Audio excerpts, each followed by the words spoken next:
ಎಲ್ರಿಗೂ ನಮಸ್ಕಾರ. ಆತ್ಮೀಯ ಧ್ರುವತಾರ ಯೂಟ್ಯೂಬ್ ಚಾನಲ್ಗೆ ಸ್ವಾಗತ. ಸ್ನೇಹಿತರೆ, ಇವತ್ತು ಯಾವೊಂದು ಸಿನಿಮಾ ಬಗ್ಗೆ ಮಾತಾಡ್ತಾ ಇದೀನಿ ಅಂತಂದ್ರೆ, ಕನ್ನಡ ಚಿತ್ರರಂಗದ ಅದ್ಭುತ ಡ್ಯಾನ್ಸರ್ ಲೀಲಾವತಿಯವರ ಮಗ ವಿನೋದ್ ರಾಜ್ ಅವರ ಸಿನಿಮಾ. ಅದು ಅವರ ಒಂದು ಮೊದಲ ಸಿನಿಮಾ, ಡ್ಯಾನ್ಸ್ ರಾಜ ಡ್ಯಾನ್ಸ್ ಸಿನಿಮಾ ಬಗ್ಗೆ.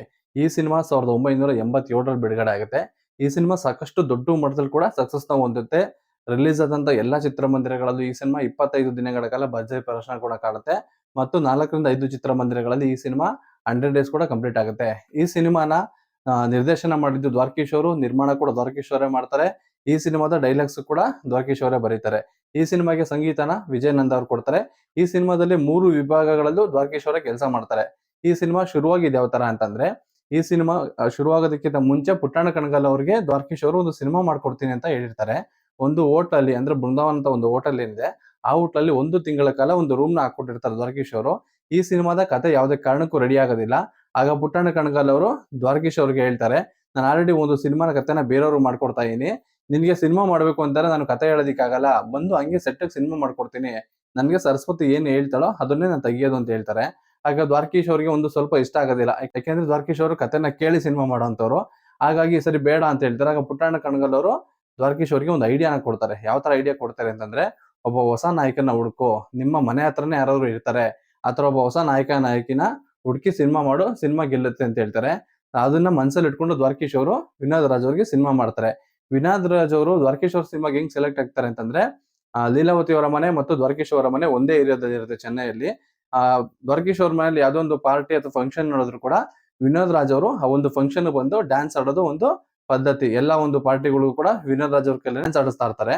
ಆಗ ಆ ಒಂದು ಡ್ಯಾನ್ಸ್ ಕಾರ್ಯಕ್ರಮದಲ್ಲಿ ನೋಡಿ ದ್ವಾರಕೀಶ್ ಅವರು ಕೇಳ್ತಾರೆ, ನೀನು ನಂದೊಂದು ಸಿನಿಮಾದಲ್ಲಿ ಮಾಡು, ನಿನ್ಗೊಂದು ಒಳ್ಳೆ ಚಾನ್ಸ್ ಕೊಡ್ತೀನಿ, ಒಳ್ಳೆ ರೋಲ್ ಕೊಡ್ತೀನಿ, ಸಿನಿಮಾನು ತುಂಬಾ ಚೆನ್ನಾಗಿರುತ್ತೆ ಅಂತ ಅನ್ಬಿಟ್ಟು ಅಲ್ಲಿ ವಿನೋದ್ ರಾಜ್ ಅವರು ಕನ್ನಡ ಚಿತ್ರರಂಗಕ್ಕೆ ಎಂಟ್ರಿನ ಹಾಕ್ತಾರೆ. ಈ ಸಿನಿಮಾ ಶುರುವಾದಾಗ್ಲೇನೆ ವಿನೋದ್ ರಾಜ್ ಅವರು ಡ್ಯಾನ್ಸ್ ಮಾಡ್ಕೊಂಡೇನೆ ಚಿತ್ರರಂಗಕ್ಕೆ ಎಂಟ್ರಿ ಆಗ್ತಾರೆ. ಮೈಸೂರಲ್ಲಿ ಅರ್ಧ ಭಾಗ ಈ ಸಿನಿಮಾದ ಚಿತ್ರೀಕರಣ ನಡೆದಿರುತ್ತೆ. ಅವರ ಡ್ಯಾನ್ಸ್ ಎಷ್ಟು ಅದ್ಭುತವಾಗಿತ್ತು ಅಂತಂದ್ರೆ, ಆಗ ಒಂದು ನಂಬರ್ 1 ಡ್ಯಾನ್ಸರ್ ಅಂದ್ರೆ ಶಿವರಾಜ್ ಕುಮಾರ್ ಅವರು ಇದ್ರು. ಶಿವರಾಜ್ ಕುಮಾರ್ ಅವರಿಗೆ ಒಂದು ಬಿಗ್ ಫೈಟ್ ನ ಕೊಡುವಂತ ಒಂದು ನಿಟ್ಟಿನಲ್ಲಿ ಇವರು ಒಂದು ಡ್ಯಾನ್ಸ್ ಕೂಡ ಇತ್ತು. ಸಿಕ್ಕಾಪಟ್ಟೆ ಅದ್ಭುತವಾಗಿ ಡ್ಯಾನ್ಸ್ ಮಾಡ್ತಿದ್ರು. ನಾವು ಕೂಡ ಈ ಸಿನಿಮಾದ ಡ್ಯಾನ್ಸ್ ನ ನೋಡೋದು ಅನ್ಕೋತೀವಿ. ಈಗಿನ ಕಾಲದಲ್ಲಿ ತೆಲುಗು ಮತ್ತು ತಮಿಳು, ಕನ್ನಡದಲ್ಲಿ ಏನ್ ನೋಡ್ತೀವಿ ಡ್ಯಾನ್ಸ್ಗಳನ್ನ, ಅದನ್ನ ವಿನೋದ್ ರಾಜ್ ಅವರು ಅವಾಗ್ಲೇ ಆಡಿದ್ದಾರೆ. ತುಂಬಾ ಅದ್ಭುತವಾಗಿರೋ ಡ್ಯಾನ್ಸ್ ಮಾಡಿದ್ದಾರೆ. ಮೂನ್ ವಾಕ್ ಕೂಡ ಇದ್ರಲ್ಲಿ ಮಾಡಿದ್ದಾರೆ. ಮತ್ತು ಈ ಸಿನಿಮಾದ ಕ್ಲೈಮ್ಯಾಕ್ಸ್ ದೃಶ್ಯದಲ್ಲಂತೂ ಆ ಒಂದು ಗ್ಲಾಸ್ ಪೀಸ್ ನ ಎಸಿ ತರ್ತಾರೆ, ಅದ್ರ ಮೇಲೆನೆ ಡ್ಯಾನ್ಸ್ ಆಡ್ತಿರ್ತಾರೆ. ಆ ಒಂದು ಸಾಂಗು ಕೂಡ ಸಿಕ್ಕಾಪಟ್ಟೆ ಫೇಮಸ್ ಆಗಿತ್ತು, ಡ್ಯಾನ್ಸ್ ರಾಜ ಡ್ಯಾನ್ಸ್. ಮತ್ತೆ ಅವರ ತಾಯಿ ಬಗ್ಗೆ ಒಂದು ಹಾಡು ಕೂಡ ಬರುತ್ತೆ. ಹಾಡು ಕೂಡ ತುಂಬಾ ಅದ್ಭುತವಾಗಿತ್ತು. ನಿಜ ಜೀವನದಲ್ಲಿ ಕೂಡ ವಿನೋದ್ ರಾಜ್ ಅವರು ಅವ್ರ ತಾಯಿ ಮೇಲೆ ಸಿಕ್ಕಾಪಟ್ಟೆ ಪ್ರೀತಿ ಇಟ್ಕೊಂಡಿದ್ರು. ಈ ಸಿನಿಮಾದಲ್ಲೂ ಕೂಡ ಅವರ ತಾಯಿಗೋಸ್ಕರ ಕಷ್ಟಪಟ್ಟು ಡ್ಯಾನ್ಸ್ ಕೂಡ ಆಡ್ತಾರೆ. ಹಾಗಾಗಿ ಈ ಸಿನಿಮಾ ಸಾಕಷ್ಟು ಹೆಸರು ಮಾಡ್ತು ಆಗಿನ ಕಾಲದಲ್ಲಿ. ಈ ಸಿನಿಮಾ 100 ದಿನಗಳ ಪ್ರದರ್ಶನ ಕಂಡು ವಿನೋದ್ ರಾಜ್ ಅವರಿಗೆ ಒಂದು ಅದ್ಭುತವಾಗಿರೋ ಒಂದು ಯಶಸ್ಸನ್ನ ಕೂಡ ಕೊಡ್ತು. ಮತ್ತೆ ಇನ್ನೊಂದು, ಸಾಕಷ್ಟು ಜನ ಏನ್ ಅನ್ಕೊಂಡಿದ್ರು ಅಂತಂದ್ರೆ, ವಿನೋದ್ ಅವರಿಗೆ ಮುಂಚೆ ಹೆಸರು ಬರೀ ವಿನೋದ್ ಅಂತ ಮಾತ್ರ ಇತ್ತು. ದ್ವಾರಕೀಶ್ ಅವ್ರಿಗೂ ಈ ಸಿನಿಮಾದ ಮಾಡ್ಬೇಕಾದ್ರೆ ಅವ್ರಿಗೆ ವಿನೋದ್ ರಾಜ್ ಅಂತ ಹೆಸರನ್ನ ಸೇರಿಸಿದ್ರು. ಯಾಕೆ ಅಂತಂದ್ರೆ, ಈ ಸಿನಿಮಾನ ಶೂಟ್ ಮಾಡಿ ರಿಲೀಸ್ ಮಾಡೋ ಟೈಮಲ್ಲಿ ಸಿನಿಮಾಗೆ ಪಬ್ಲಿಸಿಟಿ ಕೂಡ ಸಿಕ್ಕಿರ್ಲಿಲ್ಲ. ಸಿನಿಮಾ ರಿಲೀಸ್ ಆಗ್ತಿದೆ ಅನ್ನೋದು ಕೂಡ ಯಾರಿಗೂ ಕೂಡ ಗೊತ್ತಿರ್ಲಿಲ್ಲ. ಸಿನಿಮಾದ ಒಂದು ಪ್ರಚಾರ ಆಗ್ಬೇಕಾಗಿತ್ತು. ಹಾಗಾಗಿ ಅಣ್ಣವರ ಹೆಸರನ್ನ ವಿನೋದ್ ಅನ್ನೋ ಮುಂದೆಗಡೆ ಸೇರಿಸಿ ವಿನೋದ್ ರಾಜ್ ಅಂತ ಮಾಡಿದ್ರು. ಹಾಗಾಗಿ ಈ ಒಂದು ಸಿನಿಮಾ ದೊಡ್ಡ ಪಬ್ಲಿಸಿಟಿನ ಪಡ್ಕೊಂತು. ರಾಜ್‌ಕುಮಾರ್ ಹೆಸರನ್ನ ವಿನೋದ್ ಅವರು ಯಾಕೆ ಇಟ್ಕೊಂಡಿದ್ದಾರೆ ಅನ್ನೋದು ಒಂದು ಸಾಕಷ್ಟು ಚರ್ಚೆ ಕೂಡ ಆಗುತ್ತೆ. ಆಗ ಸಿನಿಮಾಗೆ ಒಂದು ಹೈಪ್ ಬರುತ್ತೆ ಅನ್ನೋದಕ್ಕೋಸ್ಕರ ದ್ವಾರಕೀಶ್ ಅವರು ಇಟ್ರು ಅಂತ ಕೆಲವರು ಹೇಳ್ತಾರೆ. ಆದ್ರೆ ದ್ವಾರಕೀಶ್ ಅವರೇನೆ ಕೆಲವೊಂದು ಇಂಟರ್ವ್ಯೂಗಳಲ್ಲಿ ಹೇಳಿದ್ದಾರೆ, ನಾನು ಯಾವುದೇ ಕಾರಣಕ್ಕೂ ಇಟ್ಟಿಲ್ಲ, ಮುಂಚೆಯಿಂದನೂ ಕೂಡ ಅವ್ರ ಹೆಸರು ವಿನೋದ್ ರಾಜನೇ ಅಂತ ಹೇಳ್ತಾರೆ. ಮತ್ತೆ ಇನ್ನೊಂದು, ಈ ಸಿನಿಮಾ ದೊಡ್ಡ ಹಿಟ್ ಆದ್ಮೇಲೆ ನಂತರ ಬಂದಂತ ಸಿನಿಮಾಗಳೆಲ್ಲ ವಿನೋದ್ ರಾಜ್ ಅವರಿಗೆ ಎಲ್ಲಾ ಸಿನಿಮಾಗಳು ಕೈ ಕೊಡುತ್ತೆ. ಯಾಕೆಂತಂದ್ರೆ, ಮುಂದೆ ಮಾಡಿದಂತ ಸಿನಿಮಾಗಳು ಒಂದಷ್ಟು ಸಿನಿಮಾಗಳು ಸೋಲುತ್ತೆ. ಕೊನೆಗೆ ಲೀಲಾವತಿ ಅವರೇ ವಿನೋದ್ ರಾಜ್ನ ಹಾಕೊಂಡು ಒಂದು ಸಿನಿಮಾ ಮಾಡ್ತಾರೆ, ಕಾಲೇಜ್ ಹೀರೋ ಅಂತ ಅಂದ್ಬಿಟ್ಟು. ಆ ಸಿನಿಮಾ ಶೂಟಿಂಗ್ ಎಲ್ಲ ಕಂಪ್ಲೀಟ್ ಆಗುತ್ತೆ. ಸಿನಿಮಾ ಶೂಟಿಂಗ್ ಕಂಪ್ಲೀಟ್ ಆಗೋ ಹೊತ್ತಿಗೆ ಯಾವ ತರ ಆಗುತ್ತೆ ಅಂತಂದ್ರೆ, ಅವರ ಒಂದಷ್ಟು ಪ್ರಾಪರ್ಟಿಗಳನ್ನ ಕೂಡ ಅವರು ಸೇಲ್ ಮಾಡ್ಕೊಂಡ್ಬಿಡ್ತಾರೆ. ಯಾಕೆಂತಂದ್ರೆ ಸಿನಿಮಾ ಮುಗಿಸೋದು ತುಂಬಾ ಕಷ್ಟ ಆಗುತ್ತೆ ಅವ್ರಿಗೆ. ಅಂತ ಒಂದು ಪರಿಸ್ಥಿತಿಯಲ್ಲಿ ಇದ್ದಾಗ ಸಿನಿಮಾ ರಿಲೀಸ್ ಮಾಡೋದು ಕೂಡ ತುಂಬಾ ಕಷ್ಟ ಆಗುತ್ತೆ. ಆ ಟೈಮಲ್ಲಿ ಇಷ್ಟು ದೊಡ್ಡ ಹೀರೋಯಿನ್, ಇಷ್ಟು ದೊಡ್ಡ ಧೀಮಂತ ನಟಿ, ಇಂಥ ಒಂದು ನಟಿ ಮಗನಿಗೆ ಇಷ್ಟು ಕಷ್ಟ ಬರ್ತಿದೆ ಅಂತ ಅನ್ಬಿಟ್ಟು ಒಂದಷ್ಟು ಜನ ಅಣ್ಣವ್ರಿಗೆ ಹೇಳ್ತಾರೆ. ಸಿನಿಮಾ ರಿಲೀಸ್ ಮಾಡೋದಕ್ಕೂ ಆಗ್ತಿಲ್ಲ, ಅವ್ರ ಕೈಲಿ ತುಂಬಾ ಕಷ್ಟದಲ್ಲಿದ್ದಾರೆ ಅಂತ ಅನ್ಬಿಟ್ಟು. ಆಗ ಅಣ್ಣವರು ಲೀಲಾವತಿ ಅವ್ರ ಹತ್ರ ಮಾತಾಡ್ತಾರಂತೆ. ಮಾತಾಡಿ ಏನ್ ಹೇಳ್ತಾರೆ ಅಂತಂದ್ರೆ, ಥಿಯೇಟರ್ ಅವ್ರ ಹತ್ರನು ಮಾತಾಡಿ, ನರ್ತಕಿ ಮುಖ್ಯ ಚಿತ್ರಮಂದಿರ ಏನಿದೆ ಅದೊಂದು ಲಕ್ಕಿ ಚಿತ್ರಮಂದಿರ, ಪ್ರತಿಯೊಬ್ಬರಿಗೂ ಕೂಡ ಆ ಒಂದು ಚಿತ್ರಮಂದಿರದಲ್ಲಿ ಸಿನಿಮಾ ಹಾಕಿದ್ರೆ ಎಲ್ಲರಿಗೂ ಕೂಡ 100 ಡೇಸ್ ಓಡುತ್ತೆ ಅನ್ನೋ ಒಂದು ನಂಬಿಕೆ ಕೂಡ ಇರುತ್ತೆ.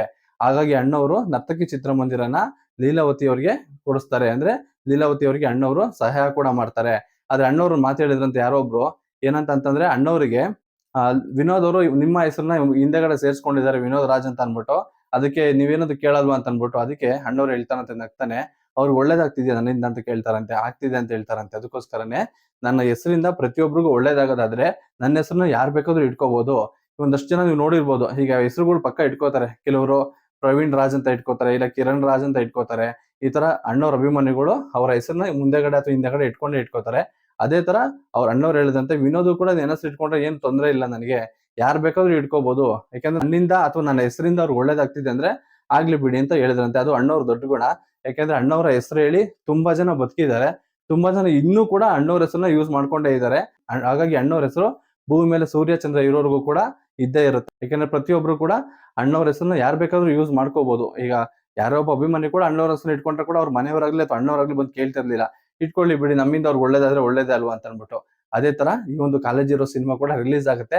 ಸಿನಿಮಾ ದೊಡ್ಡ ಮಟ್ಟದಲ್ಲಿ ಯಶಸ್ಸು ಕಾಣಿಸದೇ ಇದ್ರು ಕೂಡ ಅಟ್ಲೀಸ್ಟ್ ಅವ್ರು ಹಾಕಿದ್ದ ಬಂಡವಾಳಕ್ಕೆ ಅದೇ ರೀತಿ ಮೋಸ ಆಗೋದಿಲ್ಲ, ಒಂದು ರೇಂಜ್ಗೆ ಸಿನಿಮಾ ಚೆನ್ನಾಗಿ ಓಡುತ್ತೆ. ಮತ್ತೆ ಈ ಒಂದು ಸಿನಿಮಾ ಏನ್ ಬಂತು, ಅವರ ಮೊದಲ ಸಿನಿಮಾ ಡ್ಯಾನ್ಸ್ ರಾಜ ಡ್ಯಾನ್ಸ್, ಈ ಒಂದು ಸಿನಿಮಾನೇ ಅವರಿಗೆ ಸಾಕಷ್ಟು ಹೆಸರನ್ನ ತಂದ್ಕೊಡ್ತು. ಈಗಲೂ ಕೂಡ ಅವ್ರು ಯಾವುದೇ ಒಂದು ಶೋಗೆ ಹೋಗ್ಲಿ ಅಥವಾ ಒಂದು ಜಿ ಕನ್ನಡ, ಕಲರ್ಸ್ ಕನ್ನಡ ಈ ತರ ಯಾವುದೇ ಒಂದು ಚಾನಲ್ಗೆ ಹೋದ್ರು ಕೂಡ ಅವ್ರನ್ನ ಜನ ಗುರ್ತಿಡಿಯೋದು ಡ್ಯಾನ್ಸ್ ರಾಜ ಡ್ಯಾನ್ಸಿನ ಆ ಒಂದು ಹಾಡಿನ ಮೂಲಕವೇ ಹೊರತು ಬೇರೆ ಯಾವೊಂದು ಸಿನಿಮಾದಲ್ಲೂ ಸಹ ಅವ್ರನ್ನ ಗುರುತಿಸಲ್ಲ. ಅವರ ಒಂದು ದೊಡ್ಡ ಹಿಟ್ ಆದಂತ ಸಿನಿಮಾ ಯಾವುದು ಅಂತಂದ್ರೆ ಡ್ಯಾನ್ಸ್ ರಾಜ ಡ್ಯಾನ್ಸ್ ಸಿನಿಮಾ ಮಾತ್ರನೇ ಅಂತ ಹೇಳ್ತಾ ಈ ವಿಡಿಯೋ ಇಲ್ಲೇ ಮುಗಿಸ್ತಿದ್ದೀನಿ. ಎಲ್ರಿಗೂ ಧನ್ಯವಾದಗಳು.